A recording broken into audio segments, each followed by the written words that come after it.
Hey everybody, welcome to Question and Answer Time. I'm your host, Adam Neely. I'm here answering all of your questions about bass and music in general, so let's get started.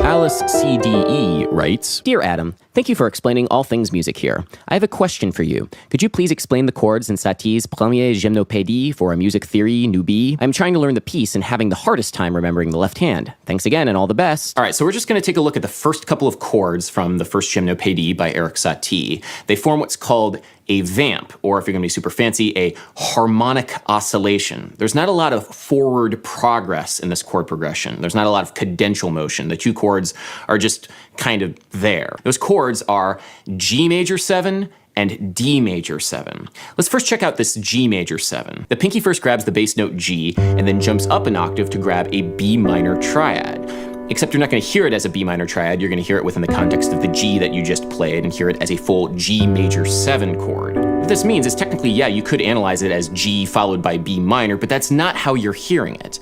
And music theory and music analysis is all about understanding how we hear things and how we feel things, and this is important. Let's just listen to this G major 7 a couple of times.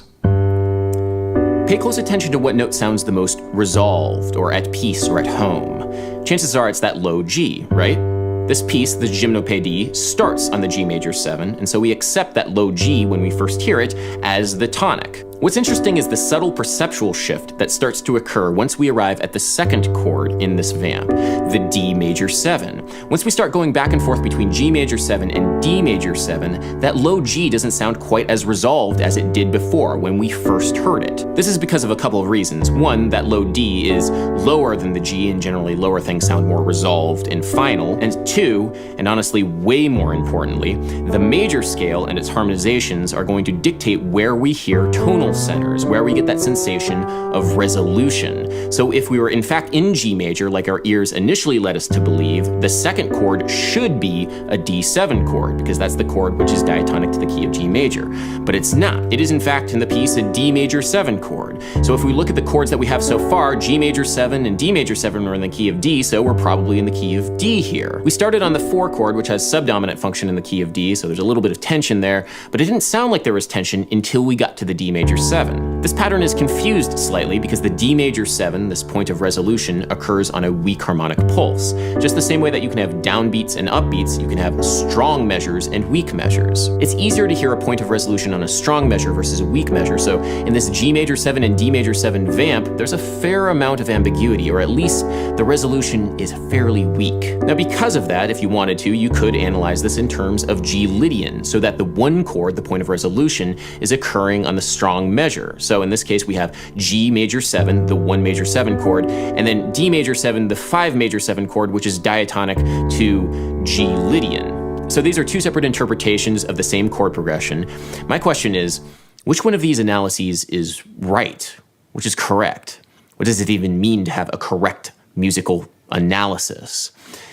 And this really gets to the core of what music theory is to me. You're labeling things based upon how they make you feel. So when I analyze a G major 7, this first chord, as a 4 major 7, I'm associating this 4 major 7 with other 4 major 7s I've heard in music. And I know how they make me feel. I know that certain particular form of tension that a 4 major 7 gives me, and I know how that resolves to a 1 major 7, and I like to hear that. But if you're feeling it in a more Lydian sort of way, you're gonna hear that first chord G major 7 as being resolved, and the second chord, that 5 major 7, as having some form of tension. What it comes down to is, how are you feeling the music? How are you hearing the music? How are you experiencing the music? Paying close attention to that is really what analysis is all about.